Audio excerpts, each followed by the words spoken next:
Hello everyone.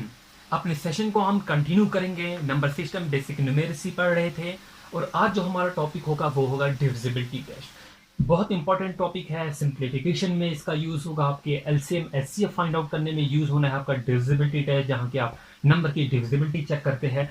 तो एक basic सी video है जो कि बहुत ही इंपॉर्टेंट वीडियो है। हम देखेंगे डिविजिबिलिटी टेस्ट में। हम पहले डिविजिबिलिटी टेस्ट जो रूल होता है जीरो के लिए जीरो। देखिए जो जीरो है, हम बोल सकते हैं zero is divisible bye all number. अगर हम जीरो को वन से डिवाइड करते हैं तो डिवाइड हो जाएगा। जीरो को हम टू से डिवाइड करेंगे, जीरो को हम थ्री से डिवाइड करेंगे। कहने का ये मतलब जीरो को अगर हम किसी भी नंबर से डिवाइड करते हैं तो आंसर क्या होता है? जीरो। ये मीनिंग है जीरो। तो बट अगर हम किसी भी नंबर को, सपोज वन को हम जीरो से डिवाइड कर रहे हैं, टू को हम जीरो से डिवाइड कर रहे हैं, फाइव को हम जीरो से डिवाइड करेंगे, तो क्या आंसर होगा? क्या जीरो किसी भी नंबर को डिवाइड कर सकता है? तो आंसर होगा बिल्कुल नहीं। तो आंसर जो होता है वो इन्फिनिटी होता है। तो आंसर क्या होता है? इन्फिनिटी।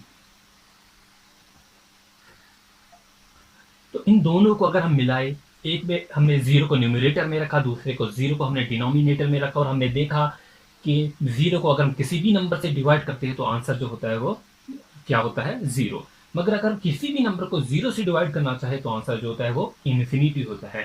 बट एक क्वेश्चन होता है, क्या जीरो को हम जीरो से डिवाइड कर सकते हैं? जीरो बाई जीरो जो होगा वो क्या होगा? क्या वो जीरो होगा? क्या वो इन्फिनिटी होगा? या कोई और नंबर होगा?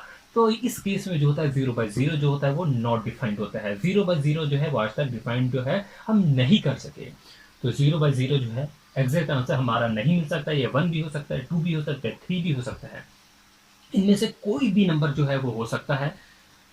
ठीक है, एक नंबर से भी ज्यादा हो सकते हैं, इसलिए हम डिसाइड नहीं कर सकते।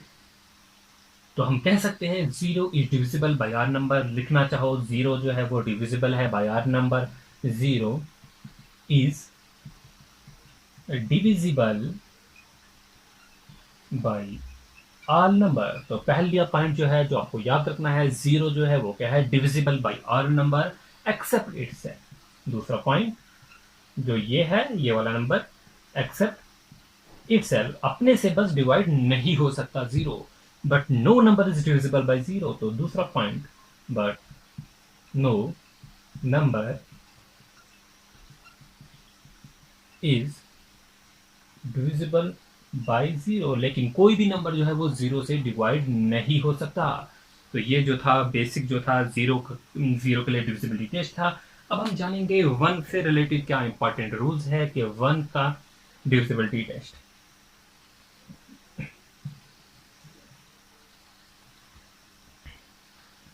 किसके लिए? वन के लिए। डिविजिबिलिटी टेस्ट और डिविजिबिलिटी रूल है फॉर वन। वन के लिए, one is not divisible by any number. One को हम किसी भी नंबर से डिवाइड नहीं कर सकते एक्सेप्ट इटसेल्फ, अपने अलावा। वन को वन से डिवाइड कर सकते हैं तो आंसर क्या होगा? वन होगा तो इसे कर सकते हैं डिवाइड।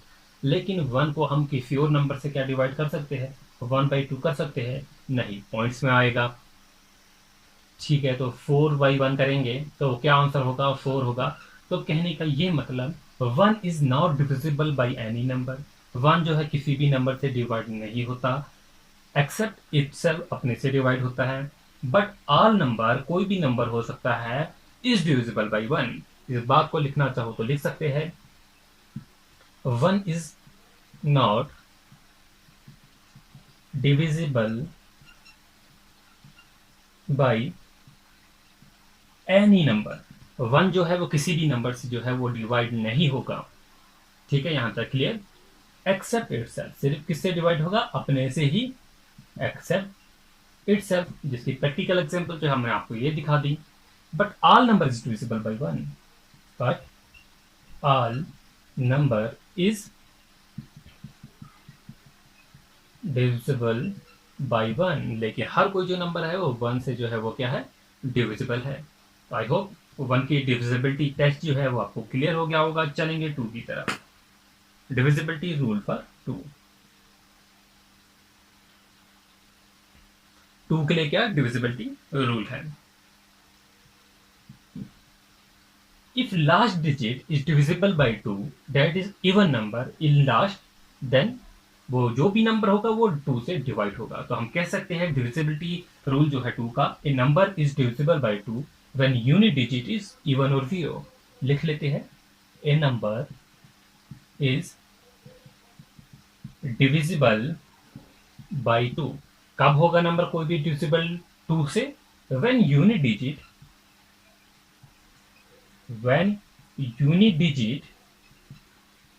इज इवन, या तो यूनिट डिजिट इवन होगा और जीरो। तभी तो हम यूनिट डिजिट का कंसेप्ट जो है वो पहले पढ़ चुके हैं। किसी भी नंबर का हमने यूनिट डिजिट जो फाइंड आउट करना है, चाहे इस पे पावर लगी हो, चाहे मल्टीप्लीकेशन है, किसी भी कम्प्लेक्स फॉर्म में दिया है नंबर, उसका यूनिट डिजिट हम कैसे निकालते हैं वीडियो में हम पढ़ चुके हैं। तो कोई भी नंबर जो होगा वो कब डिविजिबल होगा टू से? जब उसके लास्ट में यूनिट डिजिट जो होगा या तो वो इवन होगा या तो वो जीरो होगा। और जीरो के बारे में हमने पढ़ा था वो इवन है क्या, और वो भी अच्छे से पढ़ लिया था। तो एग्जांपल देखते हैं, जैसे कि हमारे पास नंबर है 72। 72 टू से जो होगा वो डिवाइड होगा, लास्ट पे इवन नंबर है मतलब ये डिविजिबल है टू से। 74 टू से डिविजिबल है, ठीक है। 58 टू से डिविजिबल है, तो डिविजिबिलिटी रूल हमने पढ़ लिया टू के लिए जो है, बस इतना ही एक रूल है। चेक करेंगे थ्री की डिविजिबिलिटी। तो क्या रूल होता है डिविजिबिलिटी टेस्ट के लिए? थ्री की अगर हमें डिविजिबिलिटी चेक करनी है तो हम कैसे कर सकते हैं? कोई भी अगर नंबर हमारे पास दिया है, हमें उन नंबर का सम देखना है, और अगर वो सम जो होगा वो डिविजिबल होगा थ्री से, तो मतलब जो नंबर है वो डिविजिबल है थ्री से। तो हम लिख सकते हैं number is divisible by three when the sum of its digit is divisible by three. A number is divisible by three when sum of its digit is divisible by 3। हमारे पास कोई number दिया है, वो कब डिविजिबल होगा three से? जब उनके सम ऑफ डिजिट अगर हम करेंगे तो वो डिविजिबल होंगे किससे? थ्री से। तो हम जैसे कि कोई एग्जांपल देखते हैं, हमारे पास जैसे कि एक नंबर है 30, सिंपल सा नंबर है 30। तो क्या ये डिविजिबल होगा थ्री से? कैसे पता चलेगा? हम क्या करेंगे, 3 + 0 करेंगे, हमें पता है सम क्या आ गया थ्री से, और ये जो है वो डिविजिबल है थ्री से। ये एक सिंपल सा नंबर था। तो कोई बड़ा सा नंबर लेके देखेंगे। फॉर एग्जाम्पल हम नंबर ले रहे हैं, चलिए 333। क्या ये थ्री से डिविजिबल होगा? हम क्या करेंगे, 3 + 3 + 3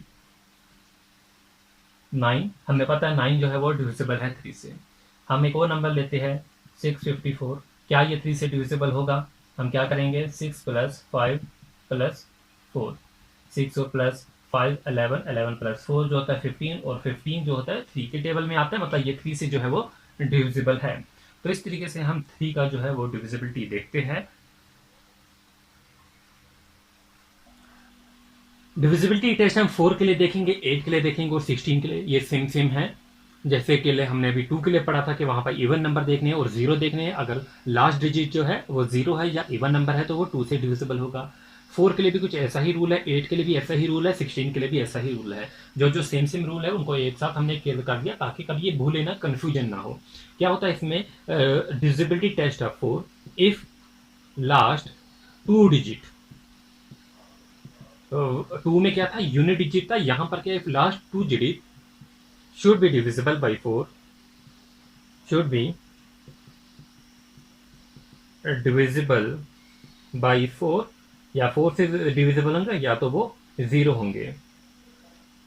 लास्ट के 2 डिजिट अगर क्या होंगे, लास्ट के 2 डिजिट अगर 4 से डिवाइड हो रहे हैं और या वो 0 है, तो वो नंबर जो होगा वो 4 से कंप्लीटली डिवाइड होगा। एक एग्जांपल जैसे कि 100 है, क्या 100 4 से डिवाइड होगा? जी हाँ होगा, क्योंकि लास्ट के 2 डिजिट क्या है, 0 0 है। दूसरा केस, अगर हमारे पास 144 है, 144 क्या 4 से डिवाइड होगा? हमें क्या करना है, लास्ट के 2 डिजिट देखने, हमें इन दो को देखना है, क्या ये 4 से डिवाइड हो रहे हैं? 4 11 सर हो रहे हैं, मतलब ये जो है होगा वो डिवाइड होगा। कुछ और एग्जाम्पल देख लेते हैं। 132 4 से डिवाइड होता है या नहीं, हमें लास्ट के 2 डिजिट देखने हैं 32, और हम इसे 4 से डिवाइड करके देखेंगे। 4 8 जो होगा वो 32 होगा, वो कंप्लीटली डिवाइड हो रहे हैं, मतलब ये पूरा का पूरा नंबर 132 जो है वो 4 से डिवाइड हो रहा होगा। तो इस तरीके से हमने डिविजिबिलिटी टेस्ट अब जो है 4 के लिए देखा, इजी है। 8 के लिए देखेंगे, इफ लास्ट यहाँ पर 2 डिजिट थे, तो अब जो डिजिट है वो बढ़ जाते हैं। 8 में 3 डिजिट देखेंगे, अगर लास्ट के 3 डिजिट जो है वो डिविजिबल है 8 से, शुड बी डिविजिबल बाई 8। अगर लास्ट के 3 डिजिट जो है वो 8 से डिविजिबल है, या तो लास्ट के 3 डिजिट जो होंगे वो 0 होंगे, तो वो नंबर जो होगा कंप्लीटली डिविजिबल होगा। किससे? वो 8 से जो होगा वो नंबर जो है वो कंप्लीटली डिविजिबल होगा। अभी जिस किस्म की एग्जांपल दी ऐसी ही एग्जांपल है, तो जब हम इस पे क्वेश्चन सॉल्व करेंगे तो बड़े बड़े नंबर लेके हम क्वेश्चन सॉल्व करेंगे, जैसा एग्जाम में पूछा जाता है उसी पॉइंट ऑफ व्यू से सॉल्व करेंगे। 16। अब 16 के लिए क्या रूल है? यहाँ पर 3 डिजिट थे और यहाँ पर डिजिट जो हो जाते हैं वो 4 हो जाते हैं। If last 4 digit should be divisible by 16। अगर लास्ट के डिजिट जो होंगे वो 16 से डिविजिबल है, तो पूरा का पूरा नंबर जो होगा वो 16 से डिविजिबल होगा। तो ये जो रूल थे किसके लिए? 4 के लिए था, 8 के लिए था और 16 के लिए जो था ये रूल था। 5 के लिए क्या रूल है? Divisibility rule. A number is divided by 5 when the unit digit is 5 और 0। ए number is divisible by 5 when the unit digit is 5 और 0। वही नंबर 5 से डिवाइड होगा जिसके लास्ट पे 5 होगा या 0 होगा। जैसे कि 5 के टेबल में आप देख रहे हो, 5 1 ज़र 5, 5 2 ज़र 10, 5 3 ज़र 15, 5 4 ज़र 20, 25। एक बार 5 आ रहा है, एक बार 0 आ रहा है, तो ये सारे जानते ही है 5 की डिविजिबिलिटी के बारे में। तो वो नंबर 5 से डिविजिबल होगा जिसके एंड पे 5 आ रहा है या 0 आ रहा है। तो अब हम 6 का डिविजिबिलिटी टेस्ट देखते हैं। 6 से कौन कौन डिवाइड होता है? 6 से वो नंबर 6 से डिवाइड होगा जो कि डिविजिबल होगा किससे? 2 और 3 से। A number is divisible by 6 when it is divisible by वो 2 and 3। A number is divisible by 6 when it is divisible